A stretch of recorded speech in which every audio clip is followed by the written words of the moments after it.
Pues para nuestro tema del día quiero presentarles a nuestro invitado, quien es Alirio Uribe, representante de la Cámara y abogado defensor de los derechos humanos. Así es que Alirio, muy buenos días, tardes ya, y muchísimas gracias por estar con nosotros el No, día de no, hoy. buenas tardes, un saludo para la mesa, para todos y para todos los que nos están viendo. Pues así es, los estaremos acompañando a lo largo de esta transmisión en directo. Quien le habla es Daniel Amaya, soy de la Universidad Jorge Tadeo Lozano y también estará con nosotros nuestro compañero Ricardo Pajarito. Ricardo, muy buenas tardes. Buenas tardes, Daniel. Buenas tardes, ¿Qué Alirio. tal, Ricardo? Pues bueno, uno de los temas más sensibles que por estos días se ha nombrado en Colombia y que finalmente tuvo un final feliz para todos los colombianos y pues, francamente la firma del proceso de paz el día de hoy.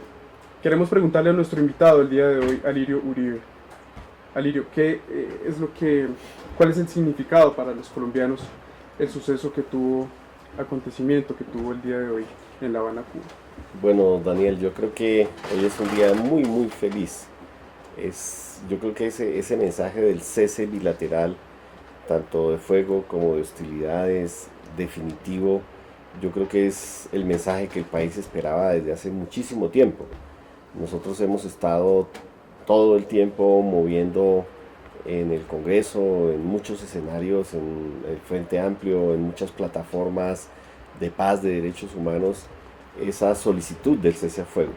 Yo creo que es el inicio del fin del conflicto, es un acuerdo muy, muy importante. Eso implica que el país tiene que empezar a cambiar y que tenemos que transitar de un escenario de guerra a un escenario de posacuerdo, a un escenario de posconflicto, donde podamos dejar de matarnos.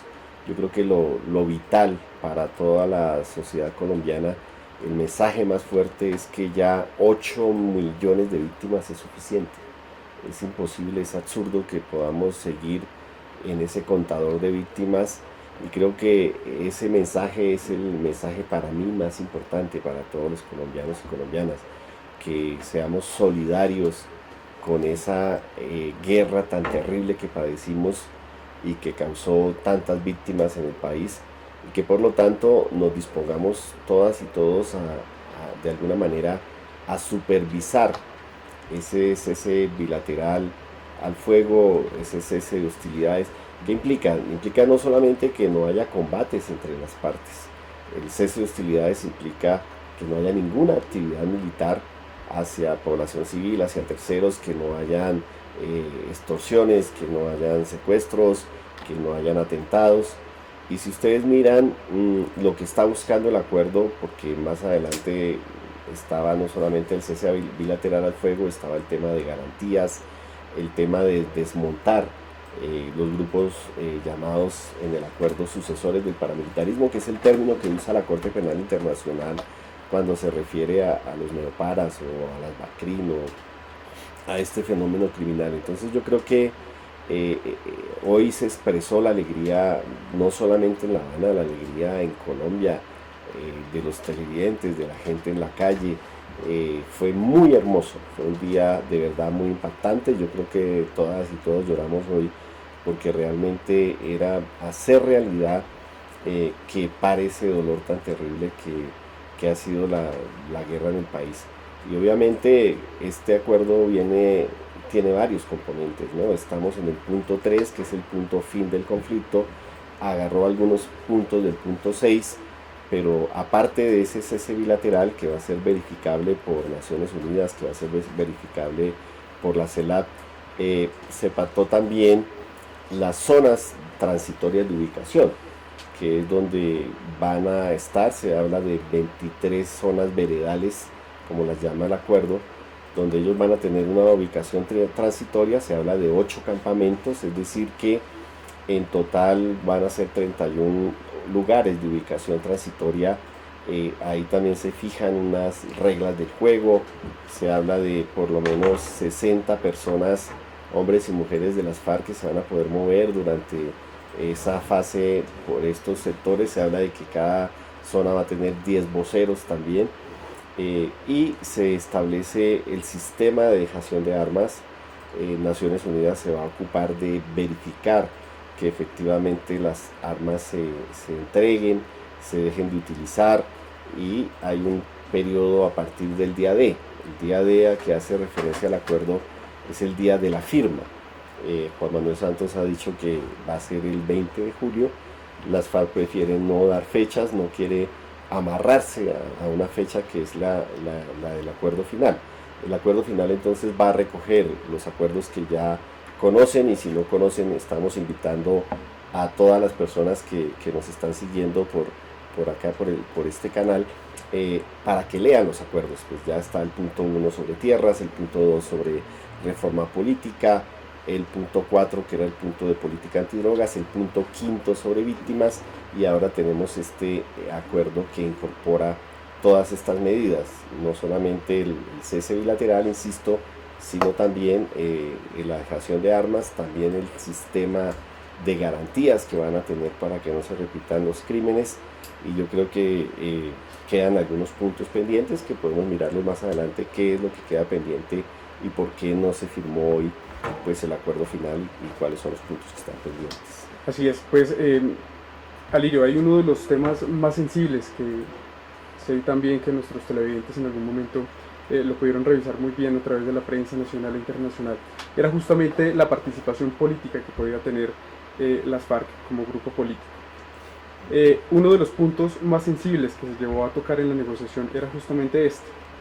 Usted, desde su punto de vista, ¿cómo puede observar o cómo puede percibir el acogimiento que pueda tener dentro de los colombianos la participación política de las FARC, ¿no? Bueno, esa es una parte de lo que está pendiente por acordar. Es decir, si ustedes leen el punto 2 sobre reforma política, pues tiene que ver con el estatuto de la oposición, tiene que ver con todo el sistema de garantías. Estatuto de la oposición no solamente para los que somos oposición, digamos, política, sino un estatuto de oposición también para los movimientos sociales. Y ahí se habla de reformar el poder electoral, la registraduría, pues que está podrida, que es un mecanismo obsoleto. Se habla también de un tribunal electoral que implicaría rehacer el Consejo Nacional Electoral. Allí habrá que hablar del voto electrónico, que ya está aprobado y nunca se ha cumplido, de la financiación de campañas. Bueno, ahí hay muchos temas. Ahí también se habla de garantías para la participación política. Insisto, entendiendo que la acción política no es solamente la acción que hacen los partidos políticos institucionales o de oposición, sino que también la acción política es lo que hacen los movimientos sociales. Allí hay un punto pendiente, que es el punto que tú estás planteando. Es cómo va a ser la favorabilidad política para las FARC. Porque allí se habla de circunscripciones de paz, allí se habla de eventuales curules de paz, y ese punto no está discutido. Por supuesto que una vez que las FARC en el día D5, o sea 5 días después de la firma del acuerdo, empiecen ellos a concentrarse en esas 23 zonas veredales, ellos entran en el proceso de transitar de la vida militar a la vida civil. Se supone que el día D180, o sea 6 meses después, que es lo que van a durar estas zonas, ellos ya van a salir vestidos de civiles y sin armas, ¿cierto? Ya van a estar incorporados. Todos estamos de acuerdo, por lo menos los que apoyamos el proceso de paz de manera abierta, en que se trata de pasar de una acción militar a una acción política. Ningún tratado internacional prohíbe que los excombatientes hagan política. Es decir, en el derecho internacional se exige, obviamente, que se pongan a paz y salvo con la justicia, que haya verdad, que haya reparación, que cumplan las penas, etcétera, que haya justicia, que haya sentencias. No repetición, pero no hay ninguna limitante a que quienes han estado en armas dejen las armas y hagan política. Por lo tanto, ¿qué va a pasar? Lo que va a ocurrir en las próximas semanas, en los próximos ciclos, es que van a empezar a hablar de eso. ¿Cómo se puede dar la favorabilidad? La favorabilidad se puede dar a partir de que se pacten unas curules por designación directa, por ejemplo en el Congreso, y luego unos beneficios electorales. Cuando hablamos de una circunscripción de paz, ¿qué puede pasar? La FARC puede decir, hoy tenemos esos 23 territorios, se supone que en esos 23 territorios las FARC ha tenido presencia. Se podría crear una jurisdicción especial donde se diga, bueno, si hoy para ser senador se necesitan en X, supongamos 30.000 votos, 50.000 votos, que digamos la cifra repartidora electoral sea del 50%, es decir, que ellos puedan elegirse no con 50.000 sino con 25.000. Si a la Cámara son 20.000 votos, entonces no con 20.000 sino con 10.000, dependiendo la jurisdicción. Ellos van a querer también favorabilidades en corporaciones como consejos municipales, asambleas departamentales, pero esta parte de la favorabilidad política no está en el punto 2, es de los puntos pendientes. Ese es uno de los puntos. Como en el punto tierras está el tema del fondo de tierras y de la cantidad de hectáreas que va a tener el fondo de tierras. Yo he escuchado cifras, ¿no? Que 10 millones de hectáreas, que 2 millones, que 5 millones, que 4 millones. Entonces eso también está pendiente. Yo lo que creo es que esto ya ha pasado. Ustedes recuerden que Iván Márquez fue congresista, él fue representante a la Cámara y en la época que se crea la Unión Patriótica, él se viene al Congreso, etcétera. Eso no es de extrañar. Si tú miras toda la región de América Latina, pues Pepe Mujica fue guerrillero, Gilma fue guerrillera. Bueno, si miras hacia Colombia, pues el exalcalde de Bogotá, Gustavo Petro, fue guerrillero. Es decir, el tema de la participación política no tiene discusión. Es decir, ese es un tema que hay que garantizar y nosotros desde la oposición, desde el Polo Democrático, tenemos clarísimo que ese es un derecho que hay que garantizar precisamente porque se tomaron las armas por falta de participación política. Si tú miras el Frente Nacional, era un acuerdo político para cogobernar el país, liberales conservadores y que nadie más interviniera. Entonces ha mejorado la cosa con la Constitución del 91, pero todavía se necesita una mayor apertura política.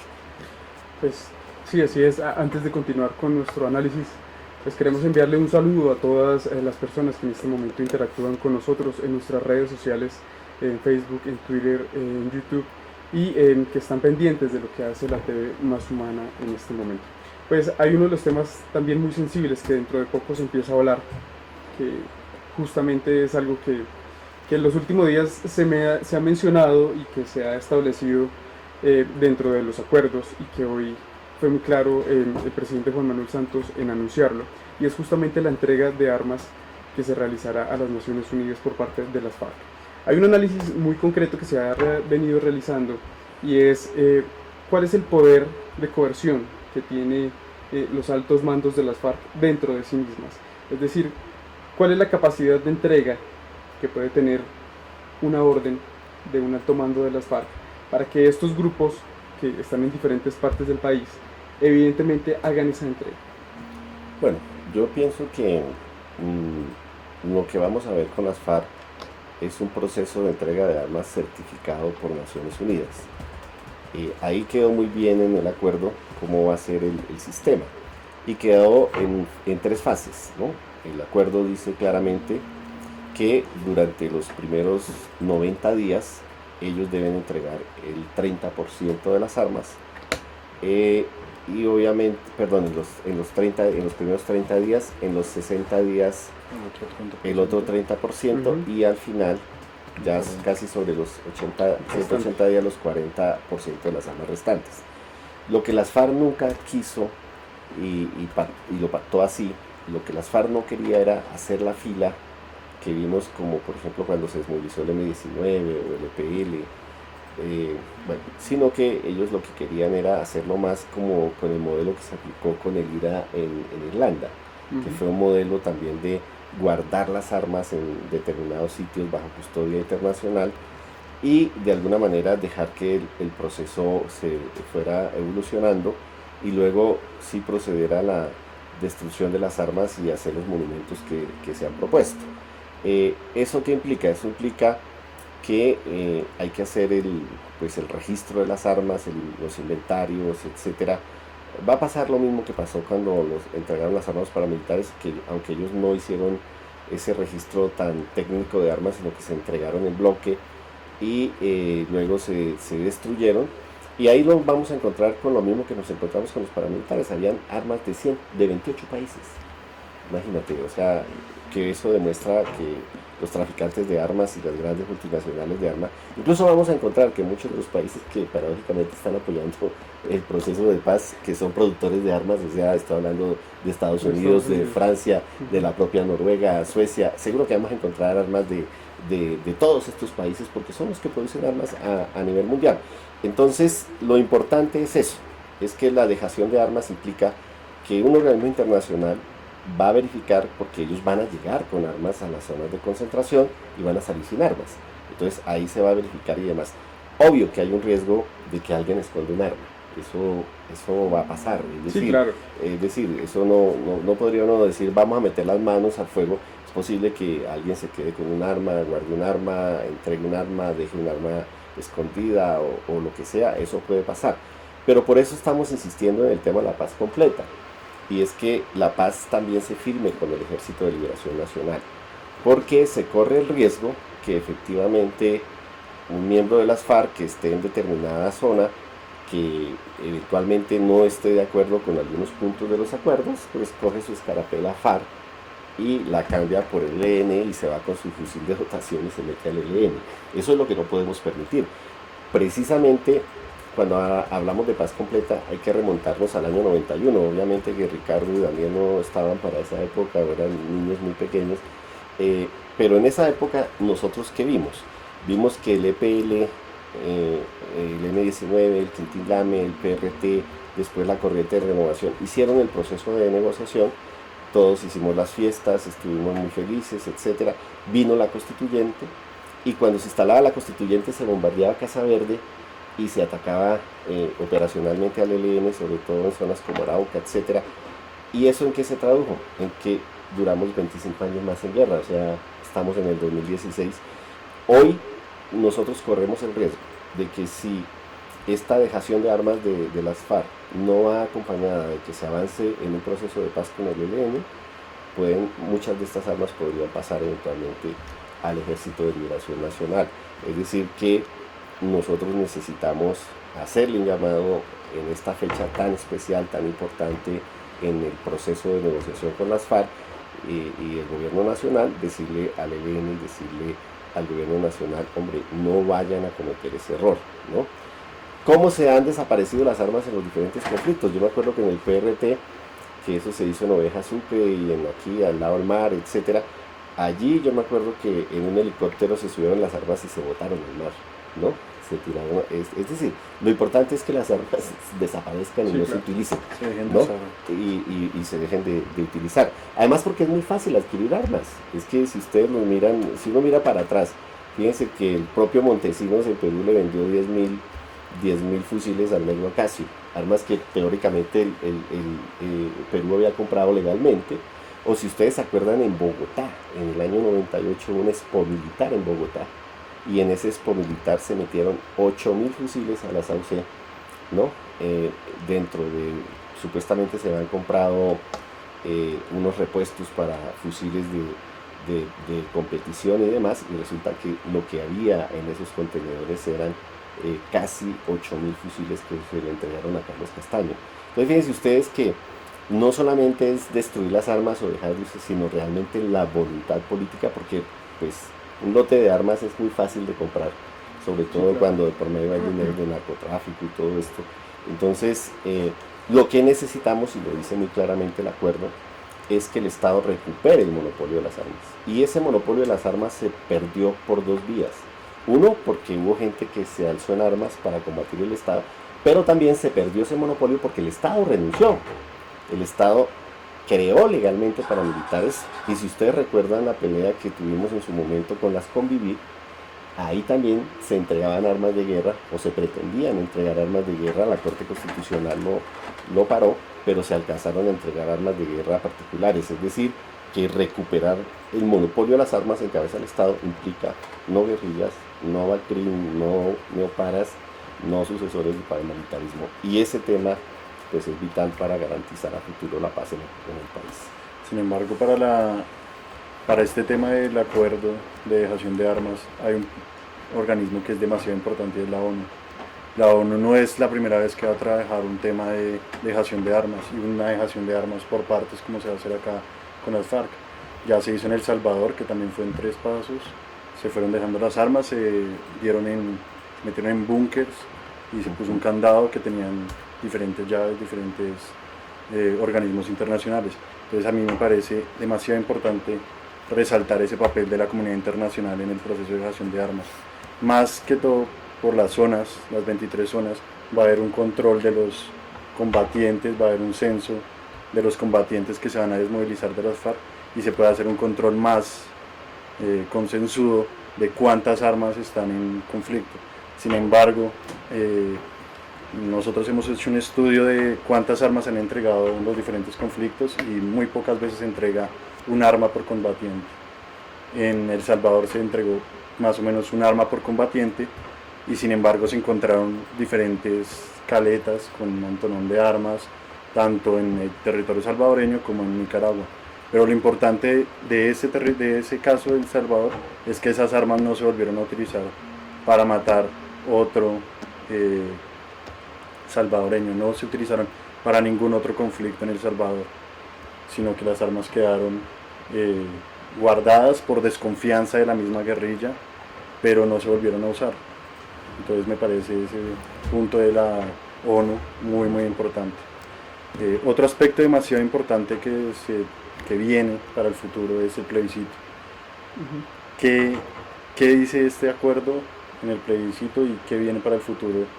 ¿Y cuál es la decisión de los colombianos en el plebiscito? ¿Qué es tan importante lo que se juega con el plebiscito?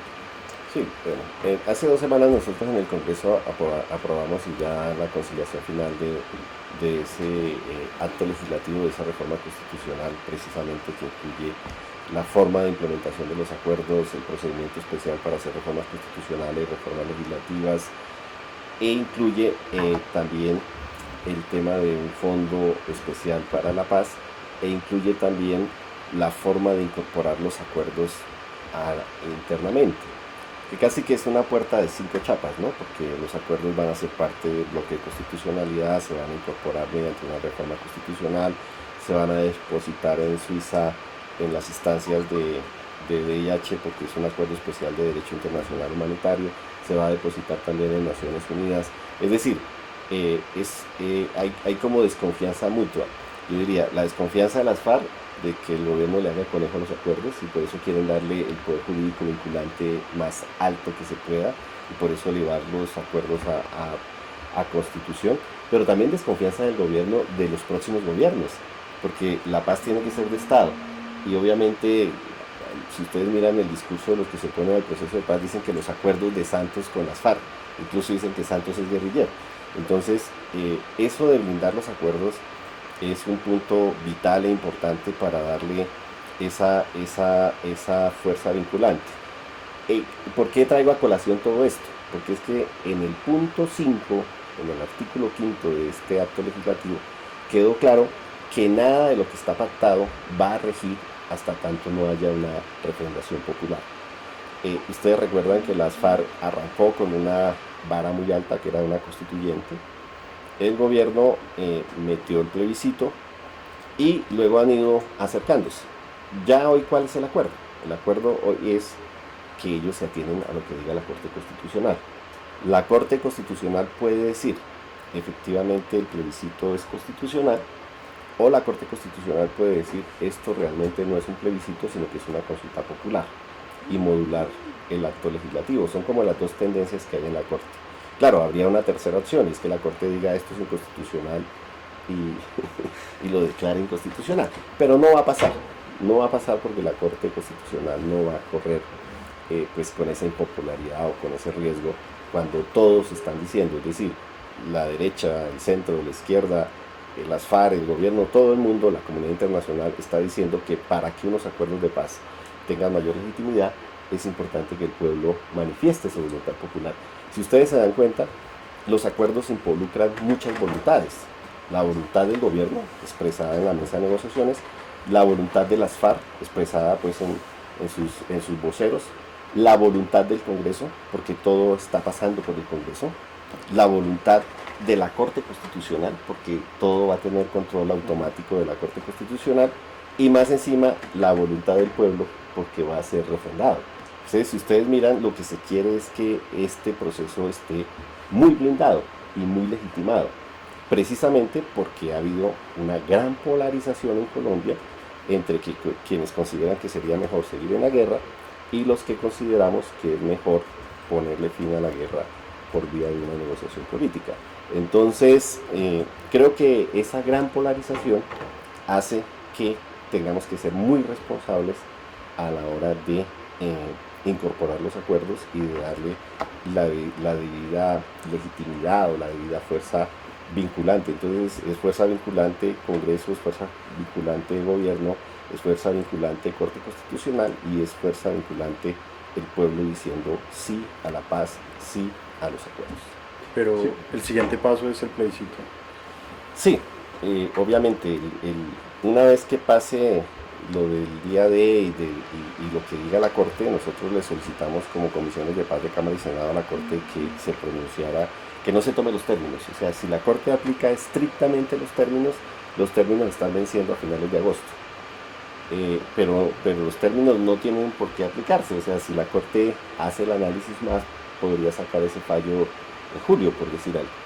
¿Qué dice el plebiscito?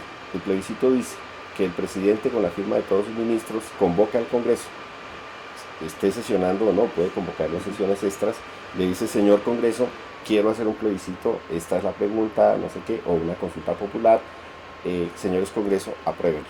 ¿Qué dice el plebiscito? ¿Qué dice el acto legislativo? El Congreso tiene 30 días para aprobarlo.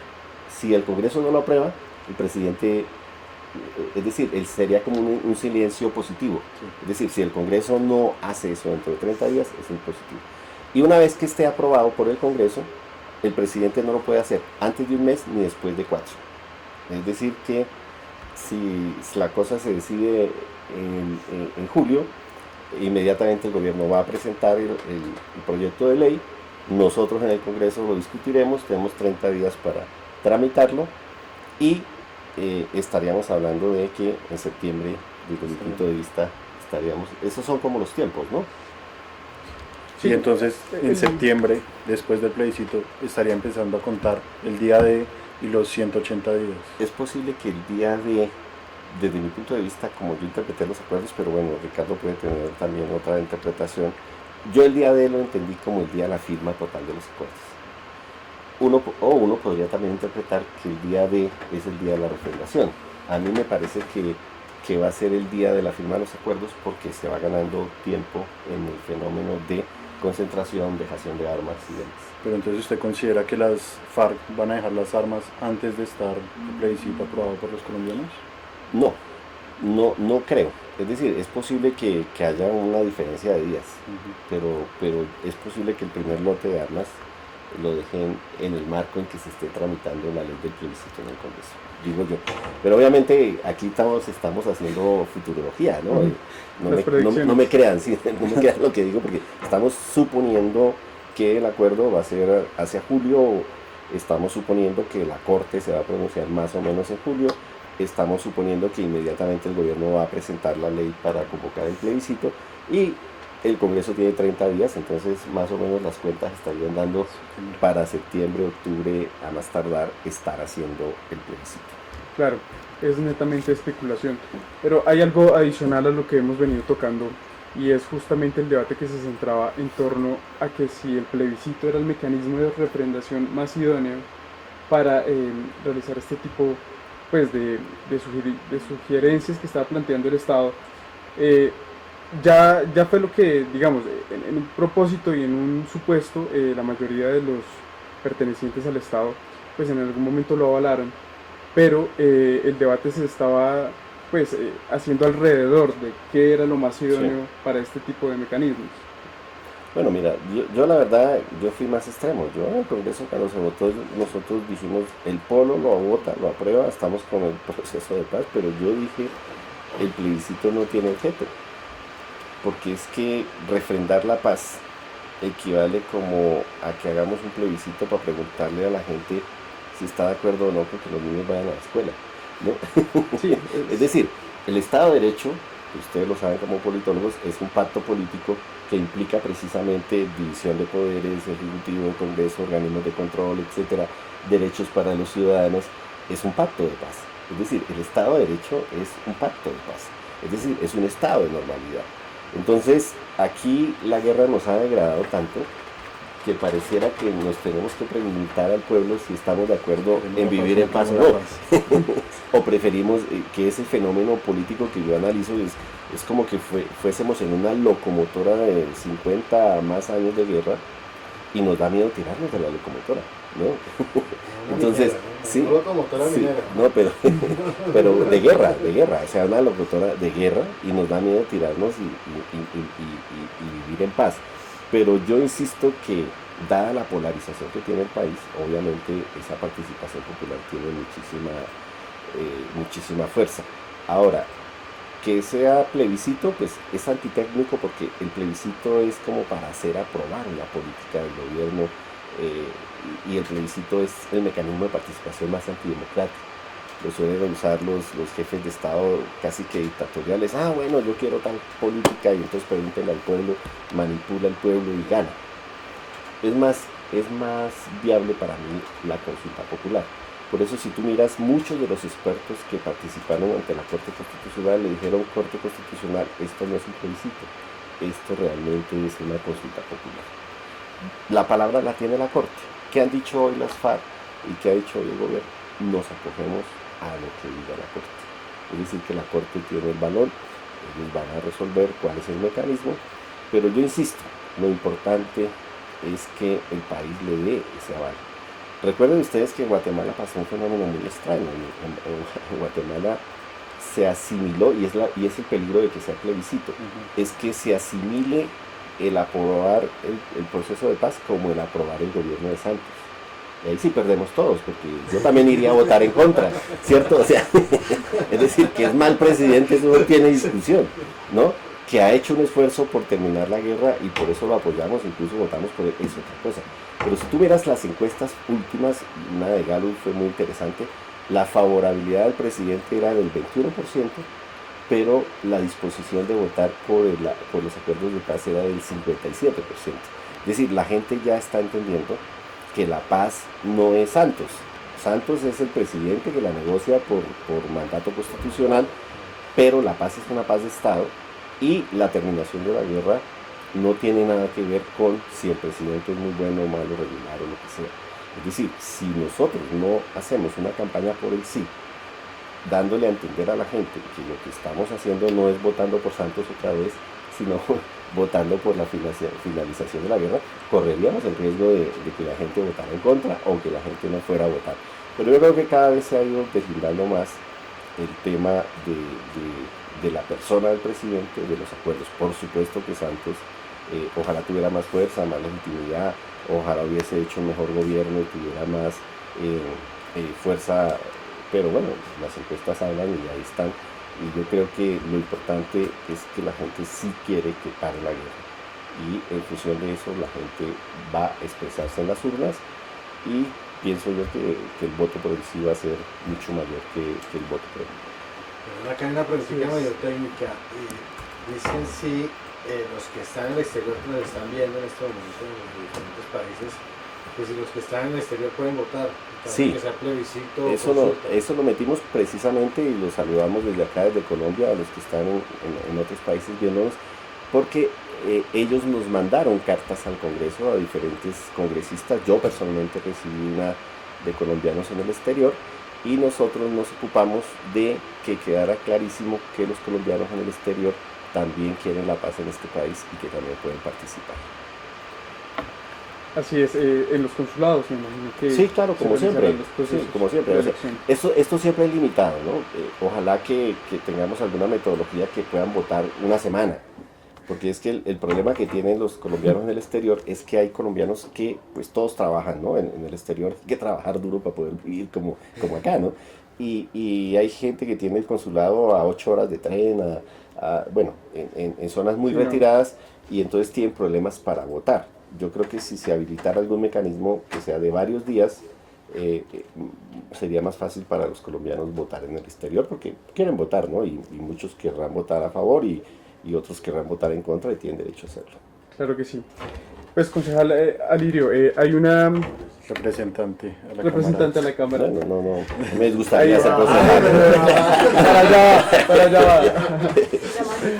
Pues hay algo muy preocupante que últimamente ha sonado muchísimo y es la desarticulación que probablemente vayan a tener las FARC en este proceso de dejación de armas. Se puede tornar como una medida posiblemente, digamos, oportuna para ellos o para aquellos grupos que están al margen de la ley o que simplemente integran los denominados BACRIM, y es la posibilidad de reagruparse en diferentes zonas, ¿sí? Esa reagrupación puede ser una forma de fortalecerse en sí misma y tener presencia en lugares donde posiblemente antes no la habían. ¿Cuál es este riesgo que pueden correr o que podemos correr los colombianos? Bueno, mira, yo creo que lo más importante para los que estamos en Bogotá o los que estamos en las ciudades es que ese conflicto que ha estado en el campo no se vaya a trasladar a la ciudad, ¿cierto? Porque sería, y por eso las políticas de reinserción, que es otro punto que no está pactado, de una vez voy metiendo los puntos que están pendientes, es decir, todavía no está definido cómo es la reincorporación y cuáles son los programas y los beneficios y qué van a tener los excombatientes. Pero obviamente ellos hay que incorporarlos a la vida en todo. Ahí se habló de incorporarlos a la vida social, a la vida económica, a la vida política, bueno, a todos los escenarios. Y ellos se van a reagrupar.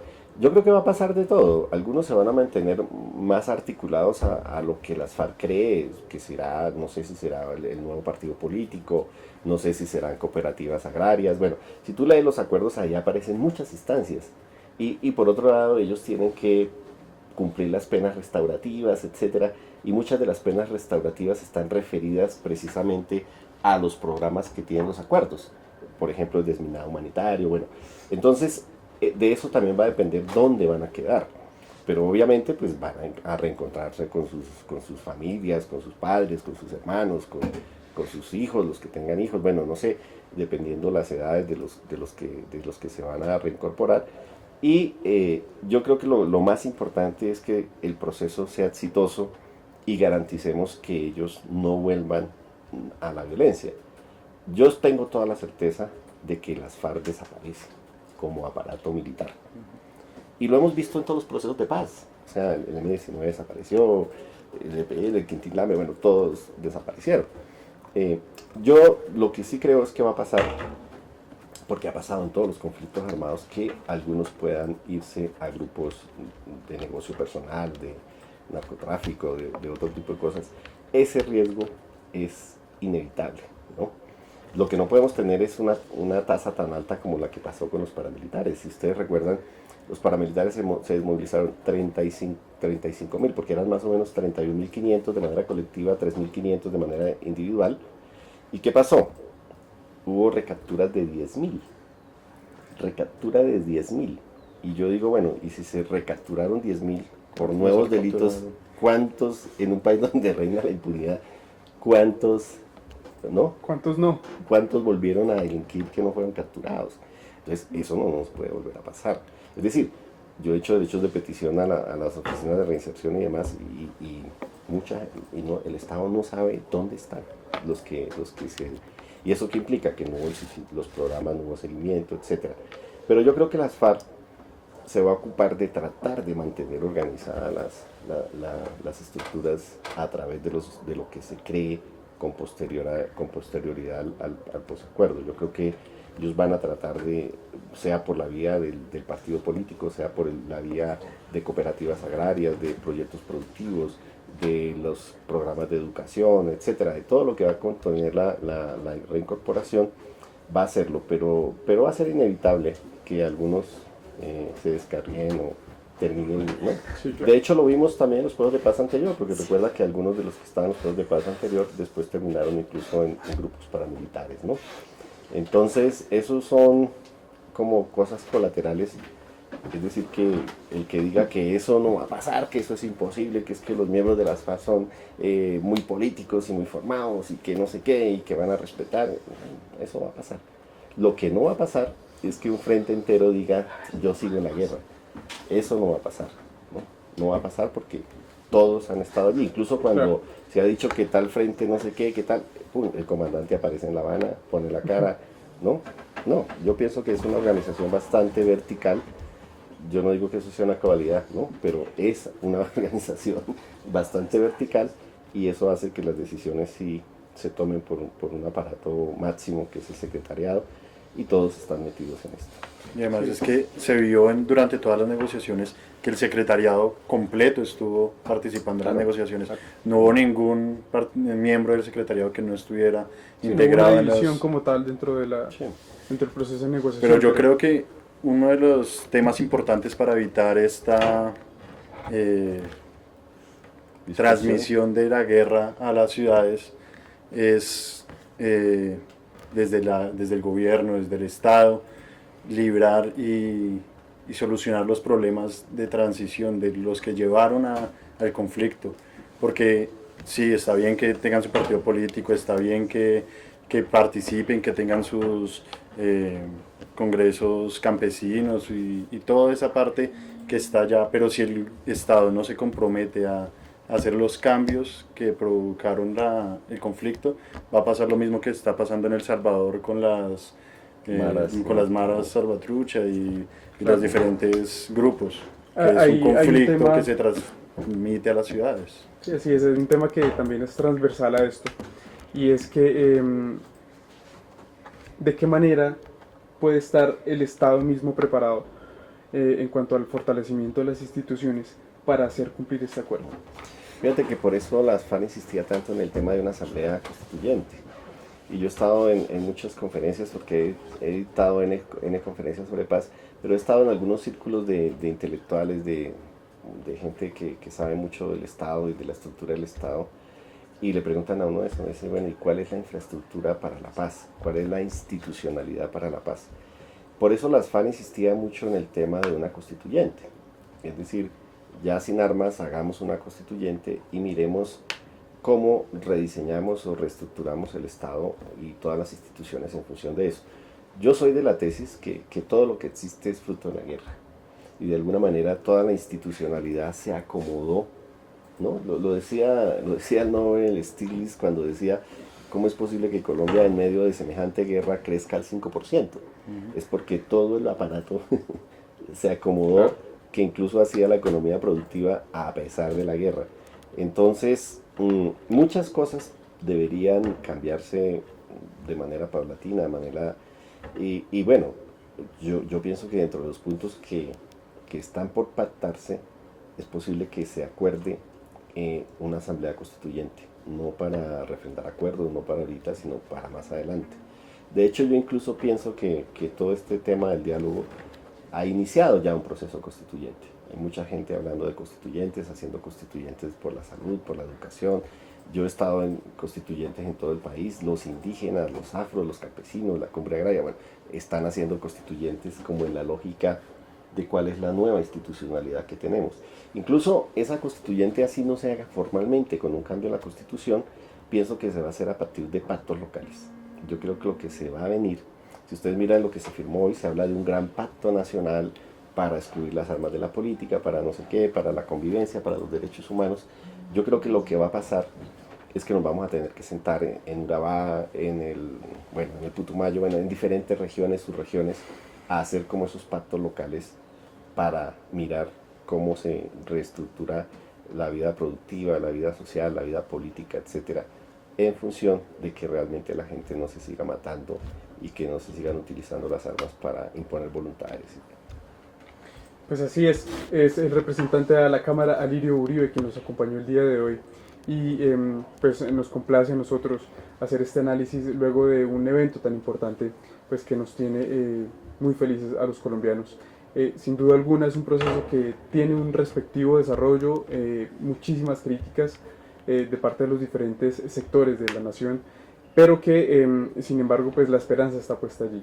Así es que vamos a una pequeña pausa y ya regresamos acá en la TV Más Humana. ¿Qué es para usted la paz? Pues la paz para mí significa la vida en convivencia con toda la ciudadanía. La tranquilidad, ¿no?, para los hogares y para las regiones, repito, especialmente las regiones nuestras, que son las que están afectadas en estos momentos. Porque aquí en Bogotá uno no siente absolutamente nada. El problema está en las regiones y es muy necesario que ojalá lográramos la paz después de 50 años de conflicto.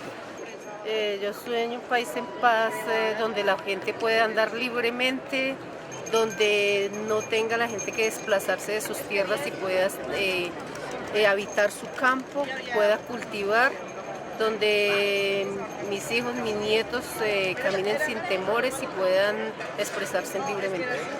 ¿Qué es para usted la paz? La paz es el camino de la reconciliación, el camino que todos necesitamos para vivir bien y para estar más seguros.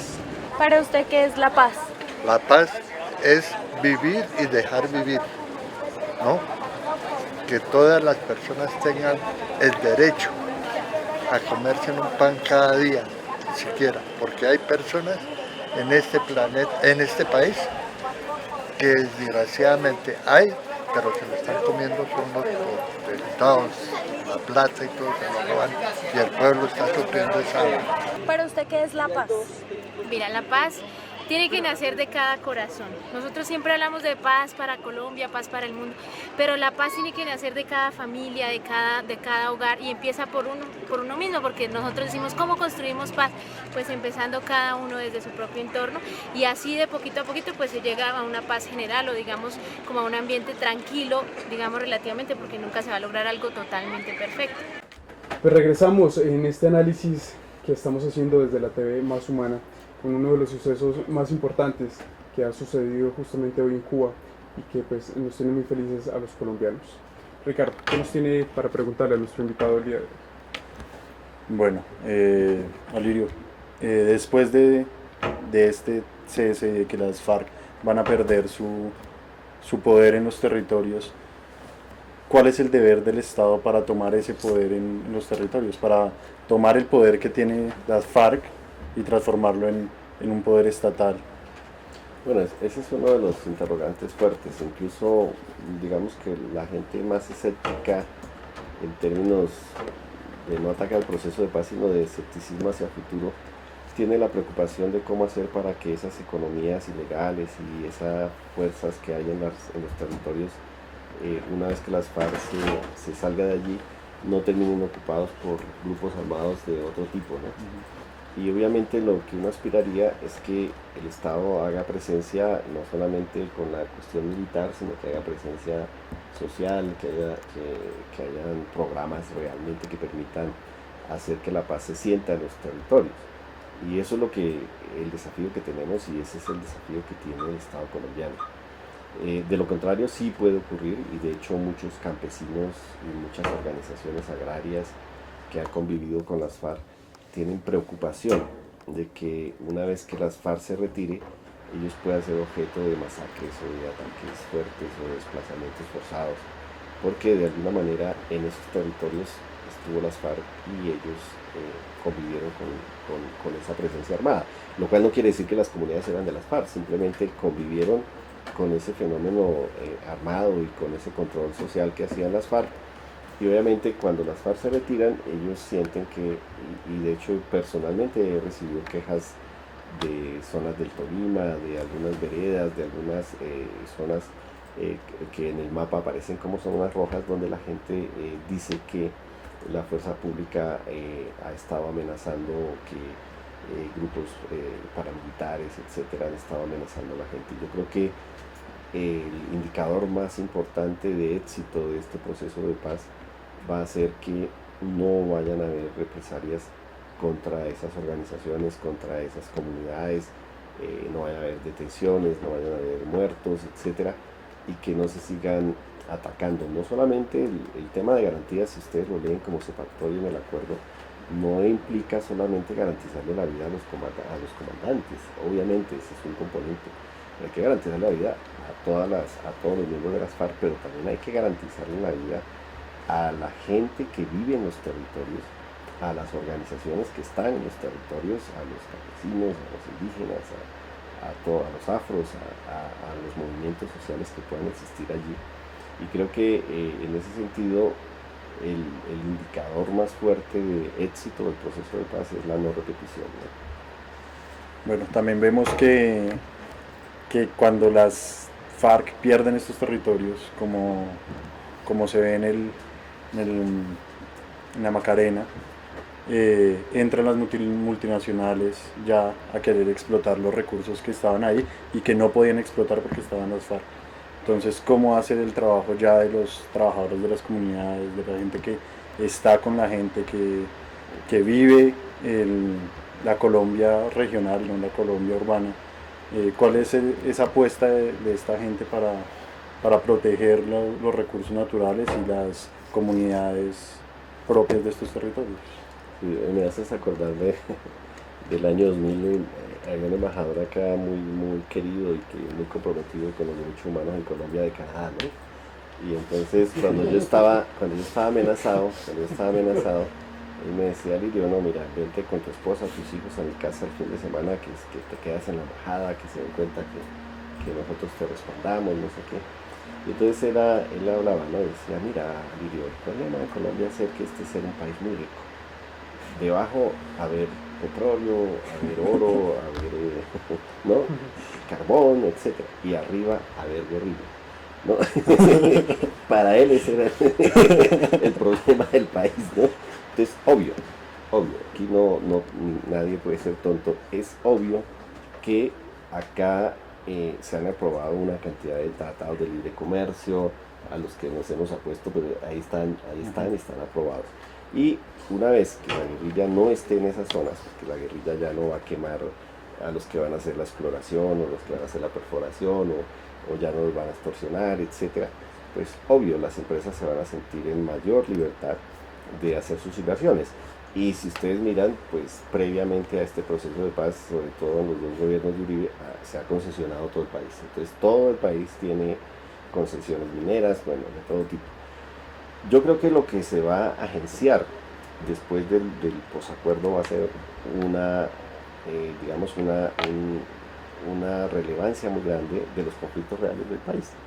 Y ese conflicto real es los conflictos socioambientales. Y van a ser la pelea de las comunidades, llámese campesinos, indígenas, afros, etc. Incluso las comunidades urbanas, ¿no? Vimos lo que acaba de ocurrir en Ibagué con el tema de la Global Ashanti y el proyecto que se va a hacer allí para afectarnos el agua, o lo que ha pasado en Bucaramanga con Santurbán, etc. Pero bueno, yo creo que esos conflictos son los conflictos naturales en una sociedad, ¿no?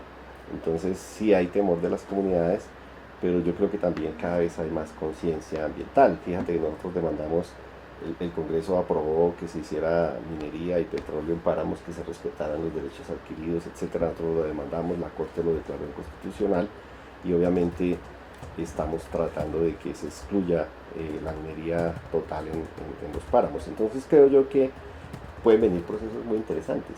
Es decir, esos procesos de resistencia se deben fortalecer, y eso se puede traducir también en nuevas expresiones políticas, en nuevos actores políticos, en nuevos liderazgos. Yo creo que el conflicto va a seguir existiendo, el conflicto social, el conflicto, en este caso minero, petrolero, socioambiental, eléctricas, grandes proyectos de infraestructura, pero lo importante es que esto no se resuelva a plomo, ¿no?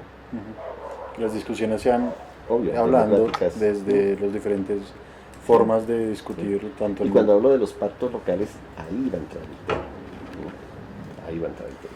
Claro que sí, representante Uribe, queremos preguntarle, es que uno de los puntos que justamente se tocaron el día de hoy es justamente la seguridad para los mismos integrantes de las FARC. ¿Cómo está preparado el Estado para asignar este tipo de seguridad a las personas que en cierto momento pues fueron cabezas representantes de las FARC? Bueno, es obvio que los comandantes de las FARC tienen muchísimos enemigos, ¿no? Porque pues, obviamente en una guerra de tantas décadas, sí, claro, donde ellos pues, hicieron una guerra, pues lo que causaron tiene, y en un país de odios, en un país obviamente que hay muchos riesgos. Lo vimos con Carlos Pizarro, que pudo haber tenido una ocasión de ser presidente en este país, y vimos que cuando estaba cogiendo fuerza y saliendo a las ciudades, etcétera, lo asesinan. ¿Qué va a pasar?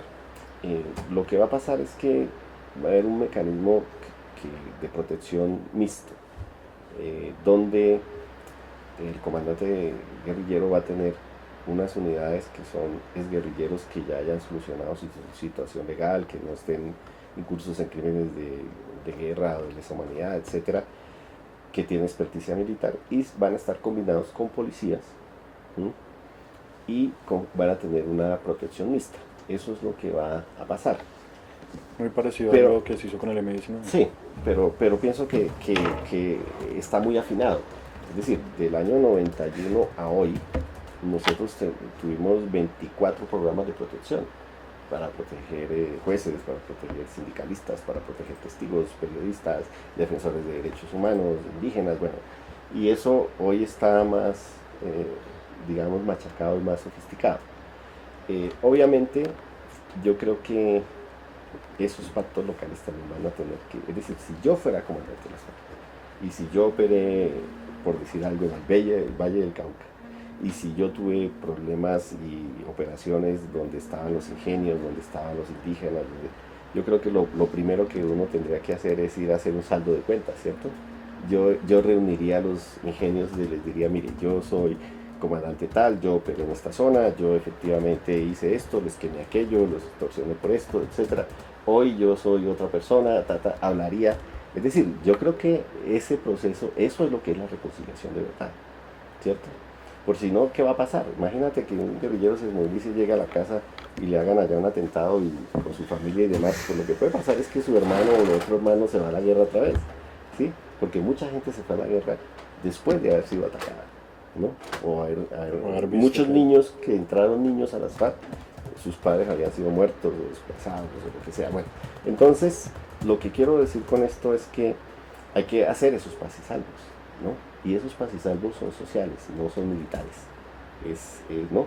Y uno lo ve en el Congreso. Mira, yo veo, por ejemplo, a Cristo comprometido con el proceso de paz, ¿no? Y a él el ELN le mató a su padre, ¿no? Pero el hombre está dispuesto a jugársela, porque yo a veces siento que las víctimas son más generosas que los que estamos en las ciudades y no hemos sido víctimas, ¿sí? Las víctimas son más generosas porque las víctimas lo que quieren es que no haya más víctimas, ¿no?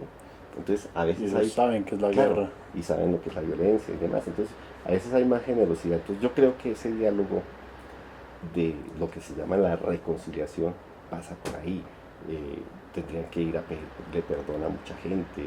Es decir, si esos pasisalvos, si esos, digamos, pasivos de violencia no se les busca una solución, claro, esto no está en los acuerdos, esto es lo que yo estoy recomendando, de conocer este país y de conocer tantas fuerzas que hay y tanto odio que hay.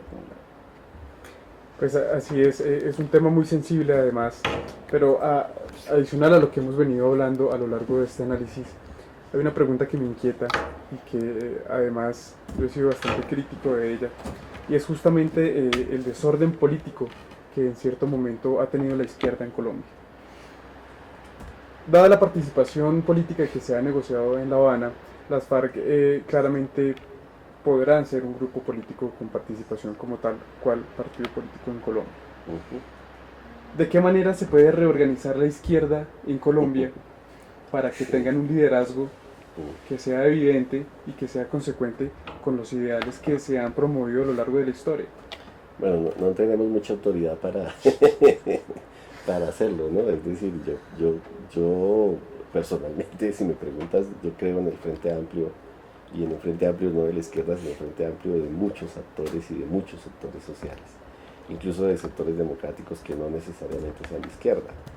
Es decir, uno como que tendría que hacer un pacto también en esa parte política de rescatar todos esos liderazgos éticos, sociales, juveniles, de mujeres, de organizaciones, bueno, de mucha gente, de empresarios, de la gente que no, pues que quiere realmente que este país cambie y generar nuevos escenarios políticos. Yo no sé si vamos a ser capaces de eso, ¿no? Yo igual, la idea es que si hay una reforma política, si cambia el sistema electoral, etcétera, debería cambiar también las costumbres políticas. si las FARC llega a jugar en el esquema que hay hoy, sin que haya ningún cambio, no va a tener mucho futuro, ¿no? Porque eso es de vivos, o sea, de gente que tiene clientelas, que tiene...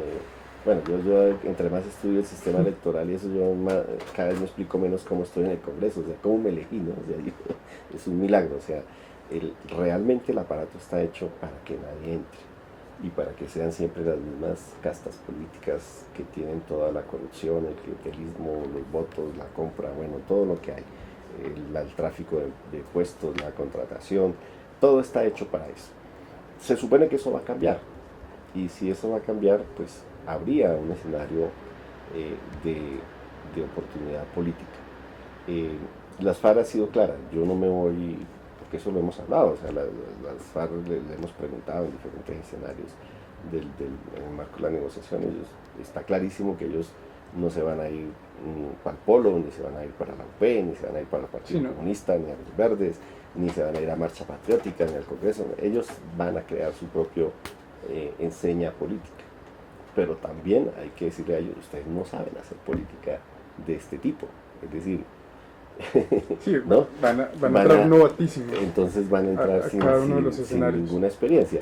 Y seguramente que donde tienen más base social es donde no hay votos, ¿no? Porque los votos están más concentrados en las ciudades. En las ciudades hay voto inteligente, voto de opinión, etc. Entonces, ese es el desafío. Lo importante es que haya una apertura democrática, ¿no? Y obviamente viejos liderazgos van a desaparecer y van a aparecer nuevos liderazgos, y eso está bien. Yo no tengo fórmulas mágicas. Si tú me preguntas a mí en términos políticos, yo diría, pues volvamos a Camilo.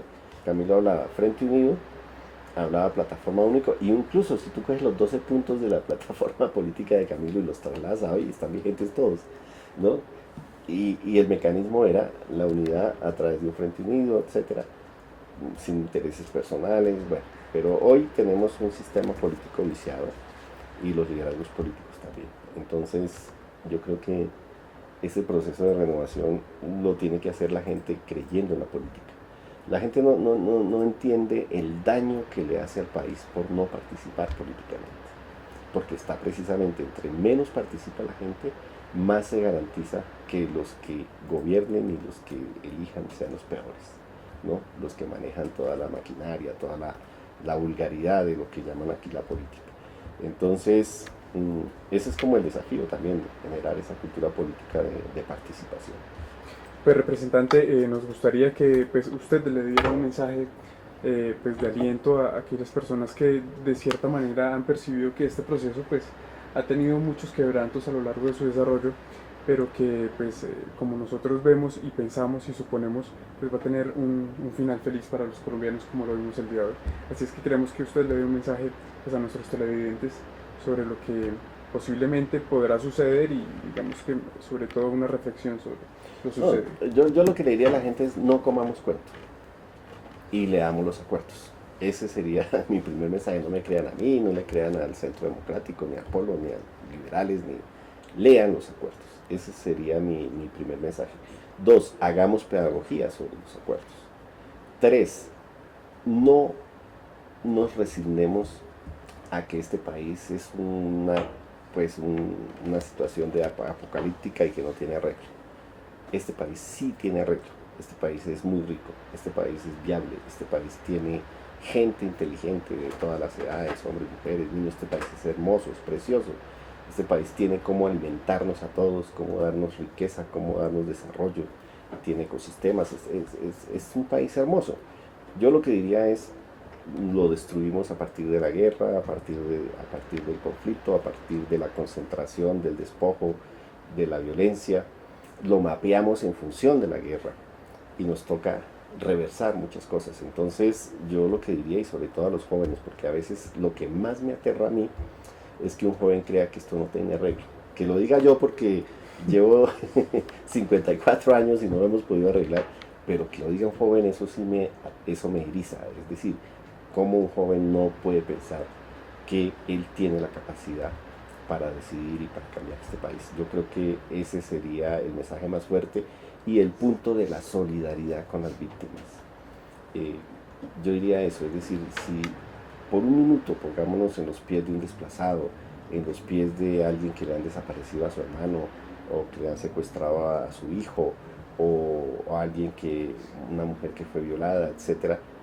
Si nosotros nos ponemos por un minuto en los zapatos de una víctima, del dolor, de la destrucción, de todo lo que se ha perdido, yo creo que nosotros nos comprometeríamos de manera eterna para que nunca más vuelva a pasar esto. Yo creo que eso es lo que necesitamos, vacunarnos todos contra la violencia y contra la barbarie que hemos vivido. El representante Alirio Uribe nos acompañó el día de hoy en este análisis tan importante que pues, merecía este suceso que se llevó el día de hoy en La Habana, Cuba. Pues queremos agradecerle a usted por su presencia el día de hoy. No, gracias a ti, Daniela, Ricardo, y bueno, saludo para todas y todos. Pues así es, son las 6:33 de la tarde, pues vamos a una pausa, ya regresamos acá en la TV Más Humana. Vengo del departamento de Nariño a celebrar la paz, porque Nariño está muy afectado ¿cómo le digo? Hay mucha pobreza a base de la violencia allá. Estamos muy mal. ¿Cómo se siente hoy con el día histórico de la firma de la paz? No, pues me siento bien, no solo yo, sino todo el pueblo colombiano. Es una alegría que uno no alcanza a contenerla porque desde hoy ya no va a haber guerra. Eso es la esperanza nuestra de todos los colombianos. ¿Cómo se siente hoy en la firma de la paz? Pues me siento emocionado positivamente, pero me siento preocupado de que haya un acuerdo entre dos integrantes de una guerra que no tiene frutos positivos para la humanidad, para nadie. Es gobierno y guerrillas. Entonces, me parece un inicio de algo que debe de fundamentarse desde el hogar, porque la paz es un ideal que debemos alcanzar todos los seres humanos. Y aquí en Colombia, como todas las estadísticas dan que es uno de los países más violentos, eso es preocupante. Uno sale del país o algo y se da cuenta que esto discriminan, lo ven a uno como guerrillero, como narcotraficante, como delincuente de alguna índole, y eso es causado por estas últimas generaciones de gente belicosa, gente problemática, pero tiene sus razones sociales, tiene sus razones en el sentido de que la desigualdad social es rampante. Entonces, ¿para dónde coge un niño? ¿Para dónde coge un adulto que no tiene trabajo? ¿Para dónde coge una mujer que no tiene recursos para sobrevivir? Entonces, ¿para dónde coge? Y todo eso es causado por esa desigualdad social. O sea, si no se corrigen las desigualdades sociales de educación, trabajo, lucha, salud, recreación y todas estas, difícilmente se consigue la paz. Entonces mi preocupación, por un lado hay alegría, pero por el otro lado hay preocupación. Entonces invito a todos los que vean y entiendan esto, o que luchemos porque la paz se comience desde el hogar, en el trabajo, en la convivencia de las diferencias. Uno ve esas desavenencias entre personas diferentes por credo, religión, hasta deportivas, y uno dice, pero ¿por qué? Pues no debe ser así. ¿Tenemos metida la guerra en los genes o qué pasa? No sé. ¿Qué cree que es fundamental desde su hogar aportar para la paz en el futuro? Bueno, saber que hay que respetar a la mujer, a los hijos, a los adultos mayores, al vecino, al jefe de trabajo, al señor que va pegado a mí en el Transmilenio, sentado al lado mío, en la calle, en donde cualquiera que sea mi movimiento como ser humano y desplazamiento hacia donde sea, tengo que conversarlo desde la casa. Si yo no educo a un hijo, si no le hago entender a mi señora, si no le hago entender a los integrantes de la familia, nadie lo va a hacer. Ellos van a la escuela, al colegio, a la universidad, y esos valores ya van a ser tardíamente infundados. Hay que fundarlos desde pequeños para que sean proyectados en todo el resto de la vida. ¿Cómo se siente hoy en este día histórico en Colombia? En mi calidad de víctima de la violencia, de exmilitante del M-19, me siento supremamente feliz. Creo que la decisión tomada por la Mesa de La Habana de iniciar un cese al fuego bilateral abrió un espacio gigantesco para que por fin en Colombia iniciemos un proceso de paz. Personalmente lo tomo como un punto de partida, no de llegada. Es a partir de ahora que las FARC tomó conciencia por fin de que es la lucha política, la lucha reivindicativa del pueblo colombiano por la consecución de la paz, es donde vamos a entender. Mire, yo soy víctima también de la persecución del ESMAD. Estuve en la pasada paro de la minga indígena en mi tierra, Quinchía, Risaralda. El ESMAD me tomó un diente, vea. Tengo que buscarme la plata porque el POR no me lo cubre. Entonces es un contrasentido, que Santos, mientras habla la paz, reprime las luchas populares reivindicativas de los indígenas. Entonces yo, ante su pregunta, me siento supremamente feliz porque nosotros contribuimos en la época del 90 al primer proceso de paz exitoso con el M-19 y la corriente de renovación socialista. ¿Cómo te sientes con la firma de la paz el día de hoy? Es algo verdaderamente muy importante, me siento muy bien, agradecido con Dios porque nos da esta oportunidad de sellar, digamos, toda esta trayectoria de guerra que se ha vivido en Colombia. Algo muy importante para todas las comunidades que, digamos, las afro, palenqueras, raizales, gitanas y demás comunidades que habitan aquí en Colombia, que se han visto afectadas por este conflicto armado que viene padeciendo Colombia hace más de 50 años. Me siento muy bien con eso. ¿Cómo vas a aportar a la paz en el futuro y cómo crees que la gente puede aportarle? Creo que la paz en el futuro empieza en la manera en que la educación es mejor cada día, en que tratemos de contar esta historia a nuestros herederos, pues, porque es muy bueno saber y conocer de la historia, de lo que se ha venido pasando para no cometer errores en el futuro. Entonces, pienso que con la educación es la única manera en la cual la paz se va a mantener. ¿Cómo te sientes hoy con la paz? Muy bien, porque ya no habrá más guerra y por eso ya la gente de Colombia ya no estará afectada por la guerra y todo, y el conflicto armado y todo eso. ¿Sí? Y también los campesinos ya podrán cultivar más en el campo, ahí, todo así. Y también, ¿cómo se llama? Y también todo el mundo tendrá un mundo mejor. Sí. ¿Tú qué quieres dar para hacer un cambio en el país? Pues que... ¿Qué quieres ser cuando grande? Cuando grande, yo quiero ser médico. Sí. ¿Y crees que siendo médico vas a ayudar? Sí, para la gente que pues no tenga un brazo, un pie o cualquier parte del cuerpo, ¿sí? Sí. Y también ayudando pues a las personas que tengan problemas, sí, todo eso. ¿Cómo se siente hoy con la paz firmada en Colombia? Pues me siento bien porque ya se acaba el conflicto, sabemos que podemos estar sin conflicto, podemos caminar libremente por todo el país y sabemos que nosotros que somos del municipio de Tumaco, donde se afronta tanto problema que ha habido, sabemos que va a reinar la paz. ¿Qué esperanza tiene para Tumaco en el futuro? Pues en el futuro la esperanza que tenemos es que haya prosperidad para todos, ¿no? Que lleguen todos los programas que se han prometido el gobierno y que sea mejor para todos nosotros, ¿no?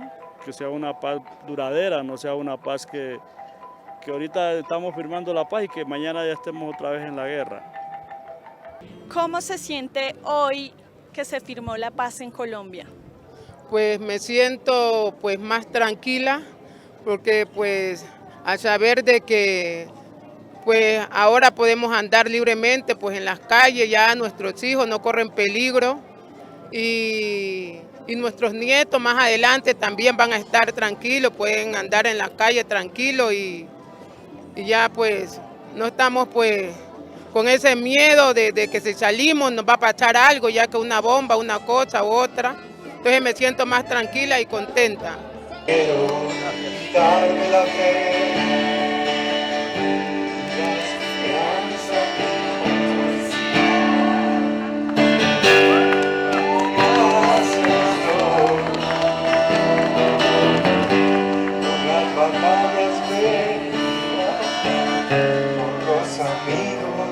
los enemigos en la vida. Soy fuerte, estoy aquí.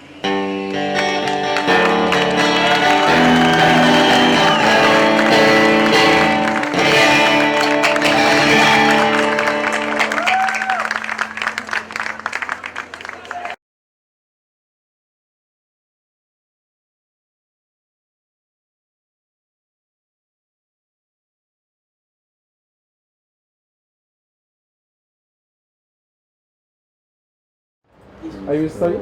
Ahí ya está. Listo.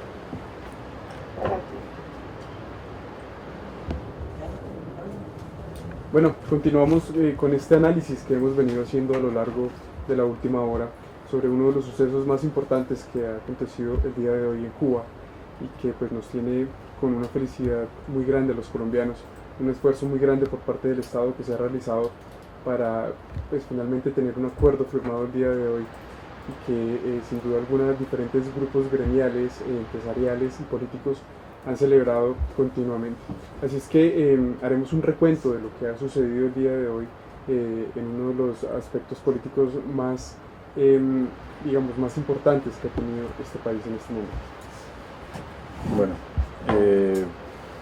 de lo más importante que se acordó hoy fueron las 23 zonas veredales de concentración que van a tener un monitoreo por parte del Consejo de Seguridad de Estados Unidos con militares latinoamericanos en su mayoría que no van a tener armas. En estas zonas no va a haber ningún tipo de armas, solo las de las FARC, y van a estar concentradas en ciertos lugares específicos. No va a haber presencia de policía ni de ejército.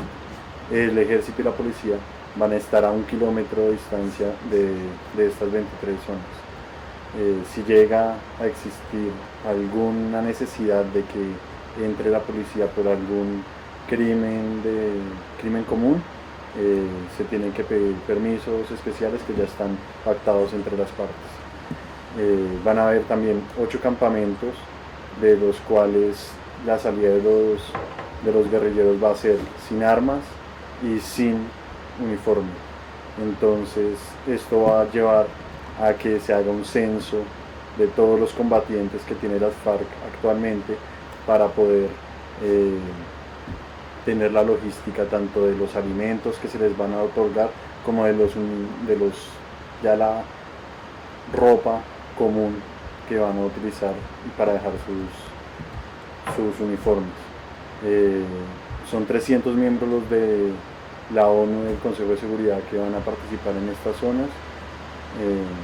Van a haber procesos de cedulación para los guerrilleros que estén en estas zonas, además de que se les va a facilitar a los guerrilleros que no han terminado sus estudios para que puedan estudiar mientras están concentrados.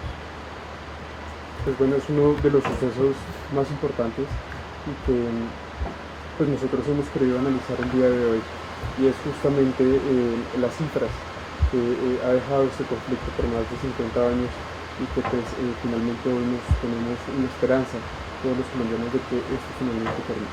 Pues bien, hay algunas cifras que en este momento queremos mencionar. El presupuesto nacional para 2016 que se destinó para la defensa fue de 30 billones de pesos. Hay que decir que parte de este presupuesto se utiliza del Producto Interno Bruto, y que es directamente proporcional al crecimiento que tiene Colombia anual. Hay que decirlo que es 80.000 veces superior que el de cultura, claramente más alto que el de educación, 101.000 veces, y 120.000 veces superior que el del empleo. Digamos que son cifras pues bastante estremecedoras, porque si hacemos un análisis coherente de lo que hace la política económica colombiana en cuestión de inversión para la guerra, vemos que es sumamente alta. Este presupuesto que se está nombrando en este momento, que son los 30 billones de pesos que se destinaron para la defensa nacional en 2016, va a ir disminuyendo gradualmente, pero esta disminución pues claramente podría tener bastantes críticas, porque este es un proceso de paz que ha tenido bastantes críticas, pero es una guerra que no se puede desmontar de un día para otro. Es decir, es gradual el proceso de esparcimiento que van a tener los integrantes de esta guerrilla, y que sin duda alguna pues hay que mencionar que no es únicamente la guerrilla uno de los caminos muy grandes que tiene este país. Sin duda alguna es un actor del conflicto, pero que tenemos diferentes actores también, como es el ELN, que también por cierto hace algunos días se estaba nombrando y se estaba intentando hacer una negociación, pero pues que pues estaremos muy pendientes de lo que pueda llegar a suceder. Actualmente están congeladas las negociaciones con el ELN. Sí, claro, son procedimientos que tardan bastante tiempo en llegar a un acuerdo, porque son grupos que llevan bastante tiempo pues, luchando contra el Estado. Asimismo, por ejemplo, las BACRIM, los diferentes grupos de delincuencia común que se forman en la costa Caribe, en el Valle del Cauca, en diferentes sectores que son trascendentales para la economía colombiana, pero que tienen una presencia bastante alta. Entonces digamos que este análisis que se lleva a cabo es justamente la necesidad que tiene Colombia para lograr superar estos percances y este tipo de actores que son fundamentales para que de cierta manera tengan una estabilidad enfocada a la sociedad colombiana. Bueno, otro aspecto importante fueron las garantías de seguridad que se pactaron en este cese bilateral. Se pactó una protección a los movimientos sociales, tanto los partidos políticos como las organizaciones regionales y los activistas sociales. Uno de los aspectos que más me llamó la atención fue que van a asegurar el monopolio legítimo de la fuerza del Estado. Y esto lo dijo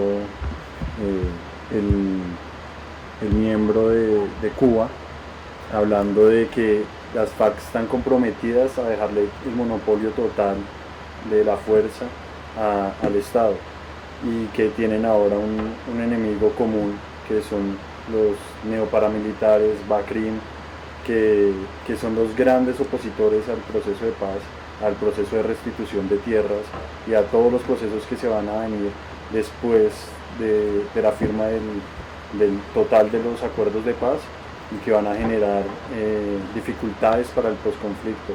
Entonces es donde se deben apuntar todos los trabajos para lograr llevar a cabo estos acuerdos de paz. También va a haber un desmantelamiento gradual de todas las fuerzas guerrilleras y también va a haber una unidad especial en la Fiscalía para desmantelar el paramilitarismo. Entonces va a haber un trabajo conjunto entre el ejército con la Fiscalía, con esta unidad especial que se va a crear. También va a haber una creación de una unidad de protección tanto para los jefes guerrilleros que vayan a participar en política, que ya habíamos hablado con Alirio Uribe, que es una unidad mixta tanto de ex militantes de las FARC como miembros de esta unidad de protección.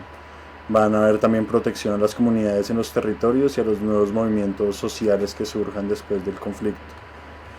También va a haber una política de sometimiento judicial donde las FARC, después de la dejación de armas y después de la firma de todos los acuerdos, van a aceptar que la Constitución y que las normas judiciales actuales los van a regir a ellos también. Bueno, sin duda alguna hay algo que no se mencionó en la parte anterior de este análisis y es justamente cuál es el papel que tienen que desarrollar los medios de comunicación en Colombia para la construcción de paz.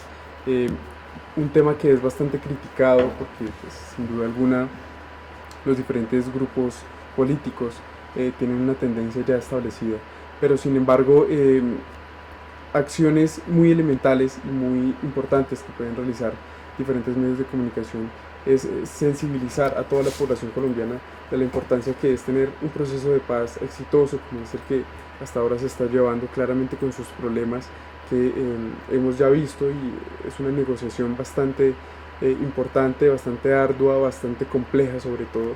Es por ello que incluso la comunidad internacional pues decidió ayudar, pero es una posibilidad para que los mismos ciudadanos tengan un crecimiento y una buena información de dónde destacar los acontecimientos que pasan en Colombia, no solamente en cuanto al proceso de paz, que es uno de los más importantes que nosotros hemos visto en los últimos años en Colombia. El cubrimiento y el análisis que se debe dar a este tipo de eventos pues tiene que ser informando de manera objetiva lo que sucede sin intentar tapar los problemas que claramente se van a venir, porque mantener la paz en Colombia tan solo con un grupo como es las FARC no es nada fácil, son inconvenientes que se van a ver dentro de la formación misma que tiene la institucionalidad, como el apoyo de los grupos gremiales, empresariales, de los medios de comunicación, los grupos políticos, y que sin duda alguna pues nos llevan a una paz duradera, que es finalmente lo que necesitamos en Colombia y lo que quiere este acuerdo final. Pues son algunas cifras muy importantes las que hemos visto el día de hoy y las que salen a la luz justamente cuando ya se estaba iniciando el conflicto, el fin del conflicto. Mirábamos cuáles era esa cantidad de personas pues que por cuestiones de la guerra habían sido nombrados desplazados. Vemos que le ha costado al Estado la protección de más de 2 millones de menores de edad desplazados, cerca de 139.268 millones de pesos. Son cifras bastante altas que sin duda alguna pues estremecen a lo más sensible de la formación del Estado. La inversión, el gasto, una de las críticas bastante altas que tuvo este proceso de paz fue el mismo gasto en sí, que requirió pues las movilizaciones de los grupos a La Habana, las movilizaciones del Estado, de las FARC, de los grupos veedores de Noruega, bueno, diferentes entidades que claramente pues esto requiere un gasto propio del Estado. La crítica más grande se le dio a Juan Manuel Santos por volcar toda la institucionalidad a lograr un propósito que era la paz, con todo lo que esto pues con lo que esto requirió. Son problemas que se tenían de cierta manera ya planeados, pero que pues los diferentes grupos políticos lo criticaban sin duda alguna. Es un proceso bastante complejo, pero que pues sin duda alguna nosotros celebramos el día de hoy. Bueno, además se tiene que ver que estas cifras no se van a quedar solo en recursos que el Estado invirtía en guerra, sino se tiene que llevar ahora a un compromiso de toda la sociedad para obligar al Estado a que estos recursos que están dedicados a matarnos entre los colombianos ahora se deriven en políticas sociales, en políticas de educación, en políticas culturales que nos ayuden a crecer como país y que nos ayuden a generar una nueva vida en Colombia, a que este sea el primer paso para lograr un gran cambio en toda la sociedad colombiana.